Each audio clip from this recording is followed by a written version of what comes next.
Hello students, welcome to canonical classes. और आज की क्लास में हम पढ़ने जा रहे हैं Rutherford alpha particle scattering experiment. देखिए, थॉमसन ने जब अपना मॉडल दिया, ठीक है, तो उसका मॉडल टोटली फेल हो गया क्योंकि उसने क्या बोला था कि एटम क्या है, एक स्फेयर है पॉजिटिव चार्ज का जिसके अंदर इलेक्ट्रॉन्स एम्बेडेड है। ठीक है, उसके बाद जो नेक्स्ट साइंटिस्ट हमारे पास आते हैं दैट इज रदरफोर्ड। और रदरफोर्ड ने क्या एक्सपेरिमेंट किया? रदरफोर्ड ने किया experiment with an radioactive substance. उन्होंने क्या किया, एक रेडियो एक्टिव सब्सटेंस लिया है जो यहाँ पे आपको ऑरेंज कलर का दिख रहा है, ये रेडियो एक्टिव सब्सटेंस है और it is a alpha emitter. ठीक है, क्योंकि इसमें से कौन सी रेस निकलने वाली है? अल्फा रेस निकलने वाली है। These are your alpha rays, हम इनको अल्फा रेज बोलेंगे। ओके, तो ये जो अल्फा रेज थी ये किस में से पास की इन्होंने? Gold foil. ये जो येलो कलर का आपको spherical sort of cylindrical shape दिख रही है, ये हमने क्या लिया? एक बहुत ही पतली सी वेरी थिन क्या लिया हमने? गोल्ड फॉइल लिया। ठीक है, अब ये अल्फा पार्टिकल इस गोल्ड फॉइल के बाद उसके पीछे हमने लगा दिया जिंक सल्फाइड की एक प्लेट, है ना, फॉस्फोरेसेंट मटेरियल, जैसे कि जिंक सल्फाइड, फॉस्फोरेसेंट मटेरियल है zinc sulphide. And now question is what is phosphorescent material? देखिए, फॉस्फोरेसेंट मटेरियल वो होता है जिसके ऊपर जब कोई भी चार्ज पार्टिकल स्ट्राइक करता है, जब इसके ऊपर कोई भी चार्ज पार्टिकल स्ट्राइक करेगा तो ये उस पोजीशन पे स्पार्क प्रोड्यूस करेगा। ठीक है, तो उसको आप बोलते हो फॉस्फोरेसेंट मटेरियल। तो यही चीज डिटेक्ट करने के लिए, इसी चीज को अच्छे से स्टडी करने के लिए उन्होंने फॉस्फोरेसेंट मटेरियल यूज किया। ओके, तो ये था आपका मतलब इस तरह का सेटअप उन्होंने बनाया। तो सबसे पहले देखिए, जो ये रेडियो एक्टिव सब्सटेंस है इसका काम क्या है? मतलब ये अल्फा एमिटर है, मतलब ये सब्सटेंस टूटेगा और अल्फा पार्टिकल्स को क्या करेगा? एमिट करेगा। ये सब्सटेंस टूटेगा और अल्फा पार्टिकल्स को एमिट करेगा। इससे जो अल्फा पार्टिकल्स निकलेंगे वो इस गोल्ड फॉइल पर बम्बार्ड होंगे, बम्बार्डमेंट होगी गोल्ड फॉइल पर। ठीक है, और हमें क्या ऑब्जर्वेशन देखने को मिलेगी? देखिए, most of the alpha particle go and strike the screen produces continuous spark. मतलब most of the alpha particles क्या थे? जो कि कंटिन्यूसली क्या स्पार्क प्रोड्यूस कर रहे थे। जैसे कि ये वाले अल्फा पार्टिकल्स हैं, ठीक है, एरिया विद कंटिन्यूअस स्पार्क, ये ऐसा एरिया है जहां पे हमें लगातार स्पार्क देखने को मिल रहा था। ओके, तो ये पॉइंट को भी नोट करते जाते हैं। इनके जो एक्सपेरिमेंटल पॉइंट्स थे, इन्होंने क्या देखा? Most of the alpha particles go and strike, very important, go and strike the screen, ZNS screen लिख लेते हैं और अच्छे से क्लियर हो जाएगा। जिंक स्क्रीन, ठीक है, स्ट्राइक कर रहे थे जिंक स्क्रीन को, produces continuous spark, produces continuous spark. ठीक है, क्या प्रोड्यूस कर रहे थे? एक कॉन्टिन्यूअस स्पार्क प्रोड्यूस करते हैं और हम इसको क्या बोलते हैं? इल्यूमिनेशन। क्या बोलेंगे उसको? इल्यूमिनेशन प्रोड्यूस हो रही थी, इल्यूमिनेशन, है ना। कॉन्टिन्यूअस स्पार्क प्रोड्यूस हो रही थी मतलब इल्यूमिनेशन प्रोड्यूस हो रही थी। अब देखिए, ये तो कॉन्टिन्यूअस स्पार्क तो तभी होगा जब maximum alpha particle is striking continuously, है ना। ये कंडीशन तो तभी हो सकती है अगर कॉन्टिन्यूअस स्पार्क है। इसका मतलब कि आपके पास maximum alpha particles are striking continuously। यही मतलब बनेगा कि maximum alpha particle continuously strike कर रहे हैं। और एक और इंपॉर्टेंट चीज, नो डेविएशन, मतलब उनके पाथ में कोई भी डेविएशन नहीं है, तभी तो वो डायरेक्ट स्ट्राइक कर रहे हैं, है ना।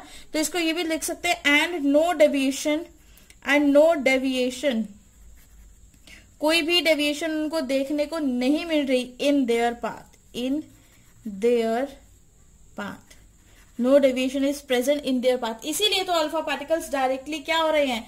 सीधे सीधे जा रहे हैं। ठीक है, अब देखिए यहाँ पे ये जो अल्फा रेज यहाँ से निकल रही हैं, ये जो अल्फा पार्टिकल है यहाँ से अल्फा जो रेज निकल रही हैं, तो ये जो स्ट्रेट जा रही है, सीधी सीधी जा रही है, इनको कोई रोकने वाला नहीं है, इनको कोई भी रोकने वाला नहीं है। तो ये जो अल्फा रेज सीधी जा रही है, इसका मतलब इनको कोई रोक नहीं रहा है, इनको कोई एंगल से डेविएट नहीं हो रही है। तो यहाँ पे ये जो एरिया देखने को मिल रहा है, ये वाला एरिया और ये वाला एरिया, ये वो एरिया है जहां पर कॉन्टिन्यूअस स्पार्क देखने को मिलेगा। हमें क्या देखने को मिलेगा? कॉन्टिन्यूअस स्पार्क देखने को मिलेगा। ठीक है, और सेकेंड चीज अगर हम यहाँ पर बात करें तो सेकंड बात इन्होंने क्या बोली कि कॉन्टिन्यूअस स्पार्क के बाद जब उन्होंने देखा कि कुछ ऐसी रेडिएशंस थी, कुछ ना कुछ तो ऐसी रेडिएशन थी, some of the alpha particle particle were deviated through small angles. जैसे कि ये अल्फा पार्टिकल थे, ये यहाँ पहुंचे, यहाँ गए और ये कुछ एंगल से डेविएट हो गए, है ना, ये देखो डेविएट हो गए, मुड़ गए ना, ये पहले स्ट्रेट जा रहे थे और कुछ एंगल से डेविएट हो गए, सेम ये भी स्ट्रेट जा रहे थे और ये भी क्या हो गया, कुछ एंगल से डेविएट हो गए। तो इसका मतलब कुछ अल्फा पार्टिकल्स जो थे, some of the alpha particles were deviated through small angles. और अगर वो स्मॉल एंगल से डेविएट हुए हैं, इसका मतलब क्या होगा कि atom contain positive charge, atom के पास पॉजिटिव चार्ज है, ठीक है। तो ये पॉइंट्स को जरा नोट कर लेते हैं कि क्या क्या ऑब्जर्वेशन हमें देखने को मिली। और थर्ड चीज, पहले एक और चीज डिस्कस कर लेते हैं। जैसे ही कुछ मतलब बहुत सारे अल्फा पार्टिकल्स में से कोई एक दो, मतलब अराउंड हम मान ले कि 20,000 अल्फा पार्टिकल्स थे, उनमें से 1 अल्फा पार्टिकल, ठीक है, आउट ऑफ 20,000 1 अल्फा पार्टिकल जो है वो क्या हो गया, वापस रिटर्न हो गया अपने पाथ पे, इस पाथ पे से गया, इसी पे वापस आ गया। मतलब उसको डेविएशन जो देखने को मिला, वो डेविएशन उसको कितने का देखने को मिला, 180 डिग्री के एंगल का डेविएशन देखने को मिला, ठीक है। जैसा गया वैसा ही वापस आ गया। तो इसका मतलब क्या है कि उसके पास कुछ ना कुछ हैवी चीज प्रेजेंट होगी जिससे टकरा के वो वापस आ गया, वरना तो वो भी पास ऑन हो जाता। और जब वो यहां से टकरा के वापस आ गया तो यहां पर उसको देखने को, मतलब ये वाला जो पोर्शन देखा गया, ये वाला वो पोर्शन था जहां पे एक भी बार स्ट्राइक जो हमें है, स्पार्क जो है, मतलब कोई भी इलेक्ट्रॉन स्ट्राइक नहीं किया और हमें कोई भी स्पार्क देखने को नहीं मिला। ये वो एरिया था जहां पर बहुत सारा स्पार्क था, कॉन्टिन्यूस स्पार्क था। उसके बाद जो ये स्मॉल एंगल से डेविएट हो रहे थे, ये थोड़ी थोड़ी देर के बाद डेविएट हो रहे थे, कुछ कुछ टाइम के बाद हमें स्पार्क देखने को मिल रहा था। मतलब ब्लिंकिंग पोजीशन थी, एक बार आ रहा है, फिर 2 मिनट के बाद आ रहा है, फिर 3 मिनट के बाद आ रहा है। लेकिन 2 एरिया ऐसे थे जहां पे कॉन्टिन्यूस स्पार्क था, और एक एरिया तो ऐसा था जहां पे बिल्कुल भी स्पार्क नहीं था थ्रू आउट द एक्सपेरिमेंट।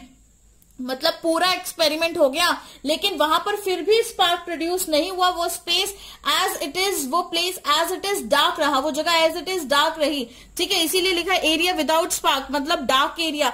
तो इसका मतलब ये है। और इसी एरिया पे उन्होंने क्या कंक्लूड किया कि कुछ ना कुछ यहाँ पे प्रेजेंट है जिसने अल्फा पार्टिकल्स को आगे जाने नहीं दिया। तो ये क्या हो रहे हैं, आपके वापस आ रहे हैं, वापस रिटर्न हो गया किसी चीज से टकरा के, है ना, किसी हैवी चीज से टकरा के वो क्या हो गए, वापस हो गए। और कितने एंगल से डेविएट हुए, तो 1 एंगल से। तो जरा इसका एक हम लोग चार्ट बनाते हैं, मतलब हम लोग कॉलम बनाते हैं और उसमें देखते हैं कि क्या क्या ऑब्जर्वेशन थी और उसके क्या क्या कंक्लूजन फाइंड आउट किए गए हैं, ठीक है। देखिए फर्स्ट ऑब्जर्वेशन क्या देखने को मिली। फर्स्ट ऑब्जर्वेशन उन्होंने देखी कि most of the alpha particle past undeviated, जहां पे कॉन्टिन्यूअस आपका वो आ रहा था, ठीक है। तो लिखेंगे मोस्ट ऑफ द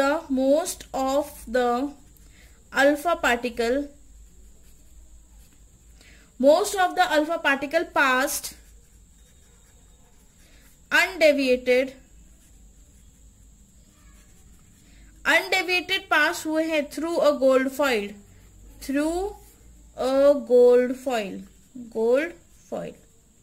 ओके। मतलब most of the alpha particle ऐसा था जो कि अनडेविएटेड गोल्ड फॉइल से पास हुआ है। और इससे क्या कंक्लूड किया, मतलब कॉन्टिन्यूस जो एरिया कॉन्टिन्यूसली स्पार्क प्रोड्यूस कर रहा था, वो एरिया था जहां पर most of the alpha particle undeviated सीधे कॉन्टिन्यूसली मूव कर रहे थे। तो इस ऑब्जर्वेशन से क्या कंक्लूड किया गया, इससे ये कंक्लूड किया गया कि वो अगर वो अल्फा पार्टिकल पास ऑन हो रहे हैं तो तभी पास ऑन हो रहे हैं जब उसको खाली जगह मिल रही है ना। अगर बीच में कोई ऑब्स्टेकल आएगा, कोई हर्डल आएगा, तो वो उसको पास होने ही नहीं देगा। इट मींस अगर ये पास हो रहे हैं और कॉन्टिन्यूस स्पार्क प्रोड्यूस हो रहा है तो most of the space between an atom is empty. तो उन्होंने क्या कंक्लूड किया, most of the space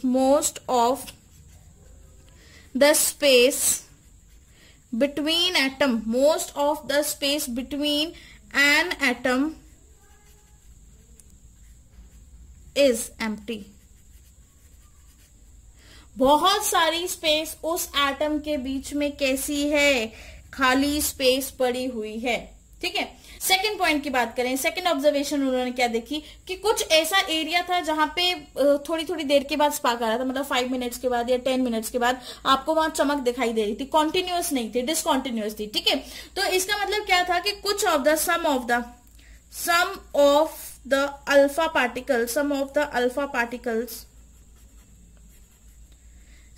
alpha particles were deviated through small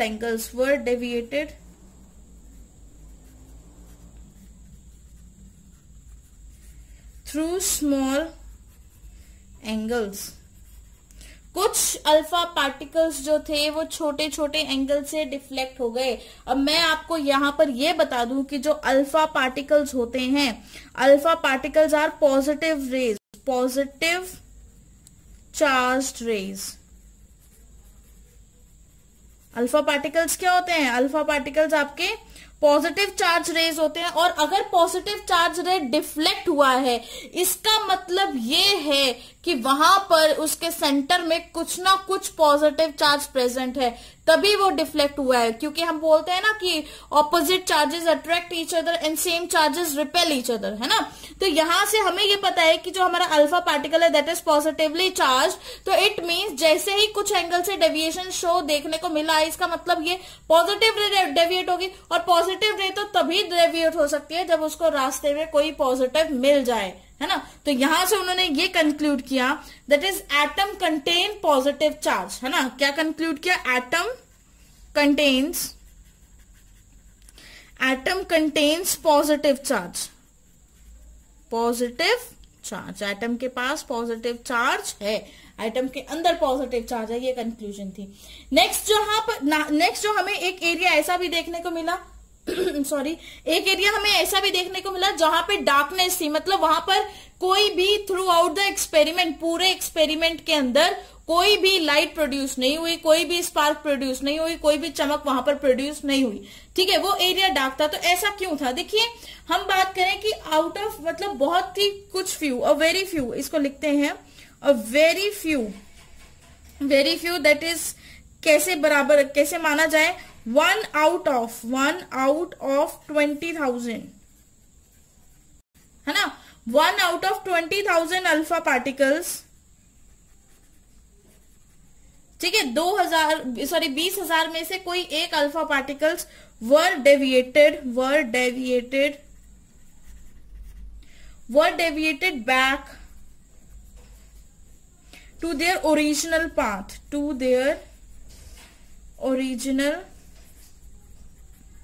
path, मतलब जिस रास्ते से वो आए थे उसी रास्ते को क्या हो गए? वापस हो गए। मतलब जैसे अगर वो ऐसे गए थे इस रास्ते से, तो वो यहीं से वापस हो गए, ठीक है। इस तरह की डेविएशन देखने को मिली। और ये जो डेविएशन देखने को मिली कितने की थी? 180 डिग्री की डेविएशन देखने को मिली। कितने की डेविएशन देखने को मिली? 180 की। मतलब जिस रास्ते से गए उसी से लौट के वापस आ गए, है ना। तो इसका मतलब क्या है कि अगर ये यहां से गया है, बहुत ही अल्फा पार्टिकल पॉजिटिव चार्जेस, मतलब हेवी पार्टिकल है, और ये यहां से गया है, तो इसका मतलब कोई हेवी चीज उसकी रास्ते में प्रेजेंट है जिसने उसको बैक वापस भेज दिया, है ना। कोई हेवी चीज रास्ते में प्रेजेंट है जिसने उसको वापस भेज दिया। तो इसका मतलब हमने क्या कंक्लूड किया? Whole of positive charge of an atom. क्या कंक्लूड किया? Whole of positive charge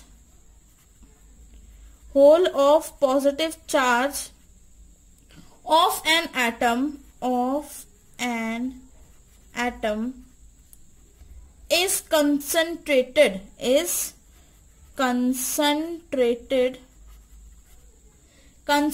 in a small volume, is concentrated in a small volume, जो कि एक छोटे से वॉल्यूम में कंसंट्रेटेड है। और उस वॉल्यूम को क्या बोला जाता है? Called nucleus.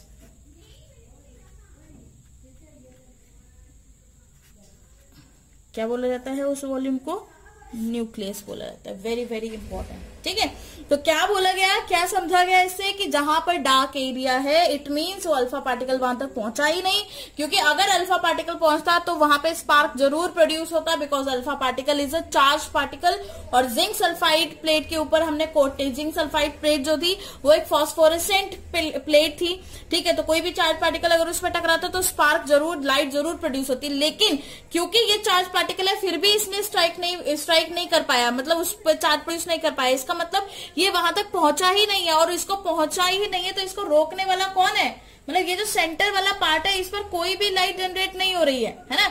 It means alpha particle strike ही नहीं कर रहा उस पॉइंट पे, और ये जो अल्फा पार्टिकल है इसे कोई चीज रोक रही है आगे जाने से, और वो जो चीज कोई आगे जाने से इसको आगे बढ़ने नहीं दे रही है उसका नाम क्या रखा गया? न्यूक्लियस। क्या नाम रखा गया उसका?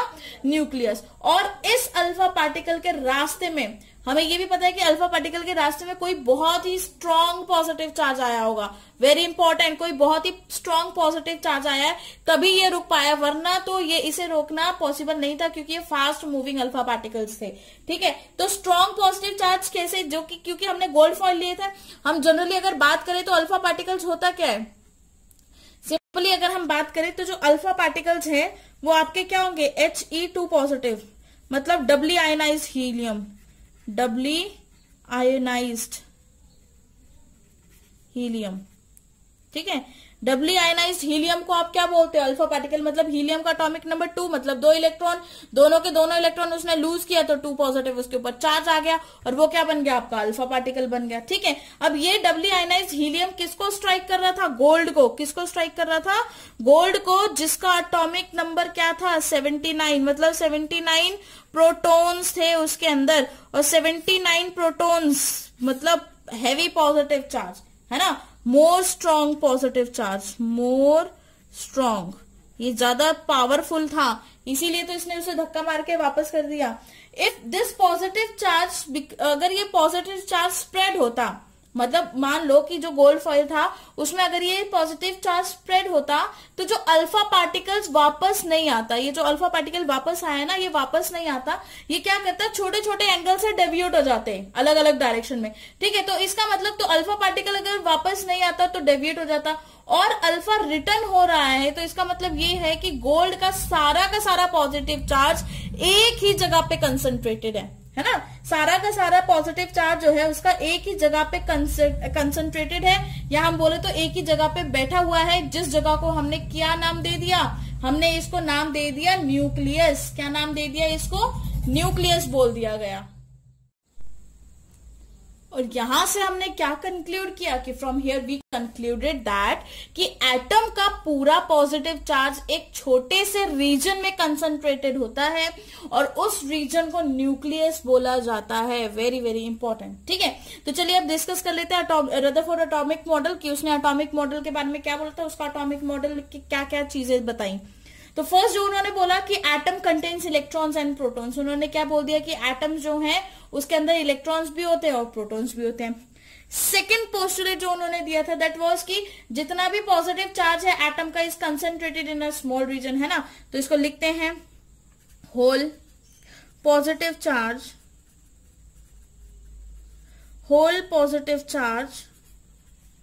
Of an atom is concentrated. Whole positive charge of an atom is concentrated in a small region, एक छोटे से रीजन में, in a small region called nucleus.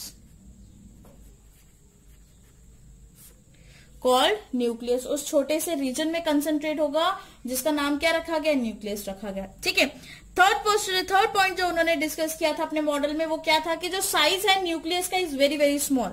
The size of nucleus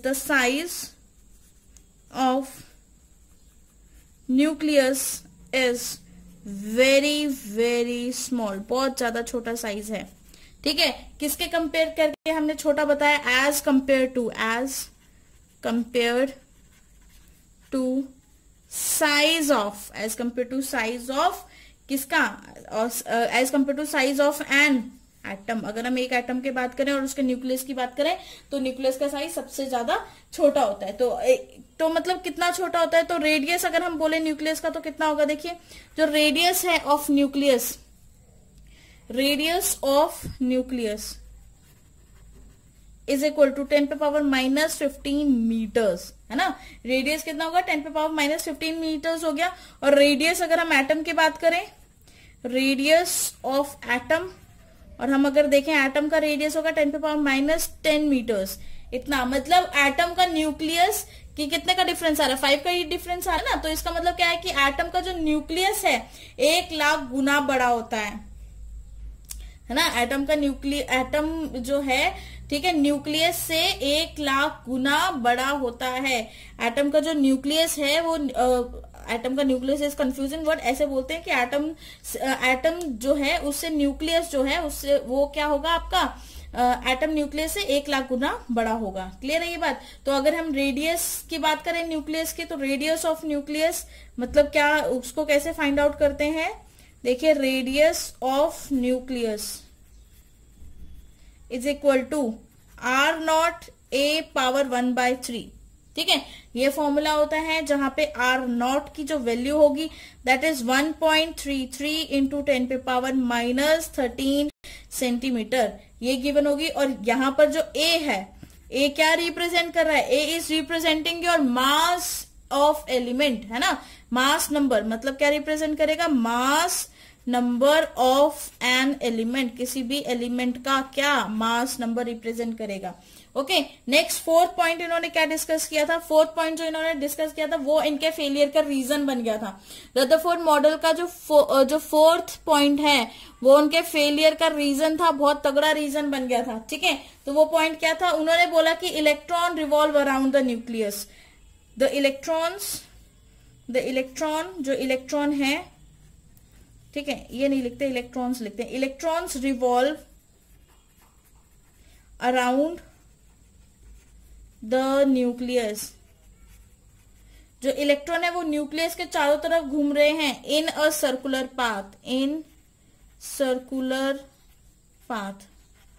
ठीक है, सर्कुलर पाथ में चारों तरफ घूम रहे at very high speed, at very high speed, बहुत ही ज्यादा तेज स्पीड से वो क्या हो रहे हैं, रिवॉल्व कर रहे हैं अराउंड द न्यूक्लियस। ये किसने बोला था हमें, रदरफोर्ड ने बोला था, और ये पता नहीं किस टाइम पे उन्होंने बोला, और यही रीजन बन गया उनके मॉडल के फेलियर का, सबसे बड़ा फेलियर यही था। तो चलिए अब डिस्कस कर लेते हैं कि what are the limitations of Rutherford, वहां पर ये चीज और अच्छे से क्लियर हो जाएगी।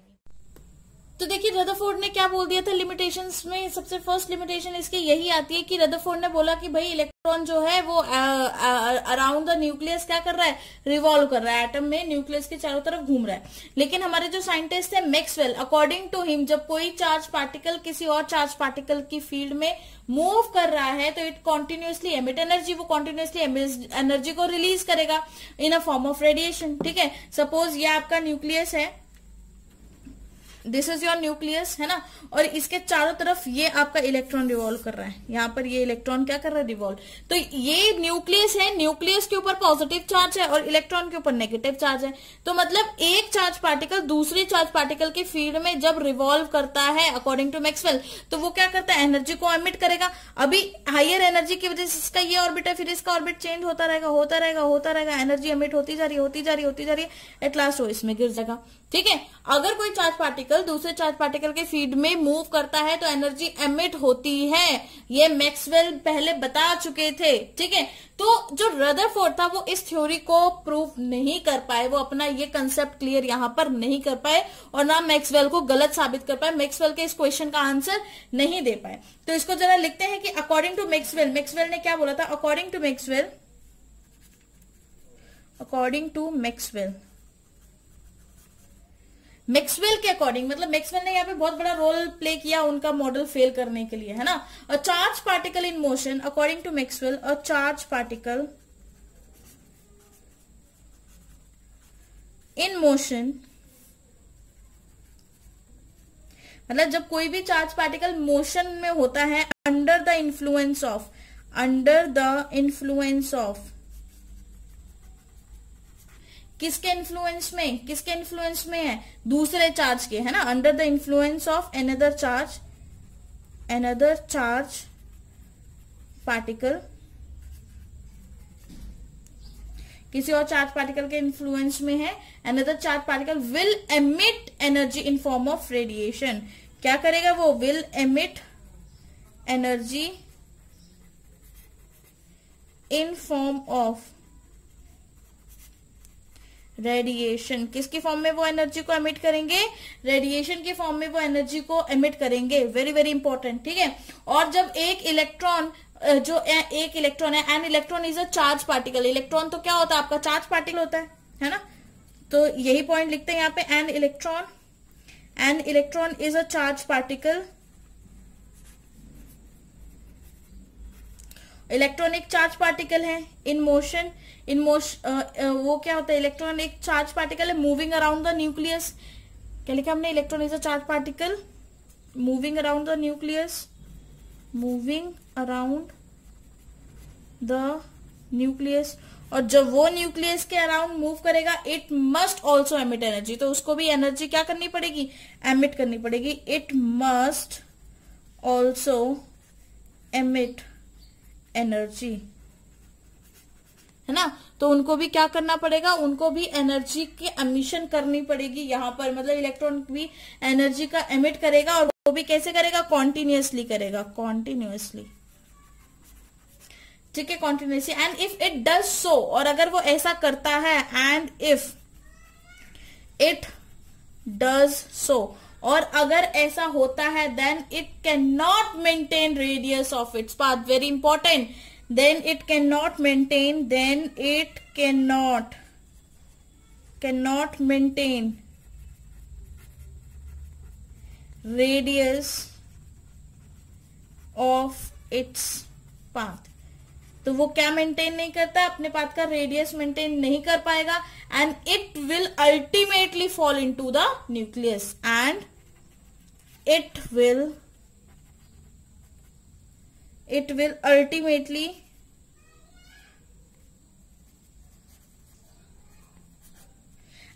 will ultimately fall into nucleus following a spiral path, क्यों स्पाइरल पाथ क्यों फॉलो कर रहा है, क्योंकि इसकी एनर्जी डिक्रीज हो रही है, तो उसका रेडियस भी तो डिक्रीज होगा, है ना। एनर्जी गायब होती जा रही है, तो अपना रेडियस तो फुल एनर्जी वाला रेडियस तो मेंटेन ही नहीं कर पाएगा, तो उसका रेडियस भी डिक्रीज होगा। तो जैसे ये इलेक्ट्रॉन था, मूव करते करते करते करते करते करते स्पाइरल पाथ बन गया और नीचे न्यूक्लियस में गिर गया, ठीक है, इस तरह से होगा। तो वही तो उसने बोला, इसलिए वो क्या कर रहा है, spiral path, and thereby making the atom unstable, और इसकी वजह से एटम भी क्या हो जाएगा, आपका अनस्टेबल हो जाएगा, ठीक है, and thereby making the atom unstable, atom को क्या कर देगा, वो अनस्टेबल कर देगा, ठीक है। तो इसीलिए ये जो मॉडल था एटम का, जो ये वाला मॉडल था, ये क्या हो गया, फ्लॉप हो गया, ठीक है। लेकिन हम इसको फिर भी क्यों पढ़ते हैं, क्योंकि इसी मॉडल की वजह से हमें न्यूक्लियस के बारे में पता लगा था, न्यूक्लियस की डिस्कवरी जो थी वो इसी मॉडल से आई थी, ओके। तो सेकेंड और लिमिटेशन पढ़ लेते हैं इसकी। सेकेंड लिमिटेशन क्या है रदरफोर्ड मॉडल ऑफ एटम की, देखिए। सेकेंड, रदरफोर्ड मॉडल एटम ने एक्सप्लेन नहीं किया discontinuous nature of hydrogen spectra, या फिर हम बोले एटॉमिक स्पेक्ट्रा, ठीक है। इसको अभी जस्ट ऐसे ही लर्न कर लिया, आगे के वीडियोस में मैं आपको अच्छे से एक्सप्लेन करके बताऊंगी कि व्हाट इज हाइड्रोजन स्पेक्ट्रा और एटॉमिक स्पेक्ट्रा क्या होता है, ठीक है। तो बस अभी के लिए लिखेंगे ये Rutherford's model of atom, model can not explain, जो रदरफोर्ड मॉडल है उसने एक्सप्लेन नहीं किया the discontinuous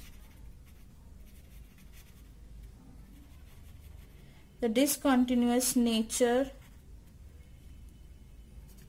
of hydrogen spectra, the discontinuous nature of hydrogen spectra or atomic spectra,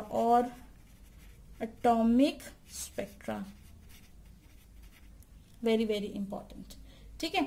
तो ये था आपका रदरफोर्ड मॉडल ऑफ एटम, और ये इसकी थी लिमिटेशंस। तो होप सो आपको समझ आया हो, फिर भी अगर आपको कोई डाउट है तो कमेंट सेक्शन में पूछ सकते हैं, and thank you for listening.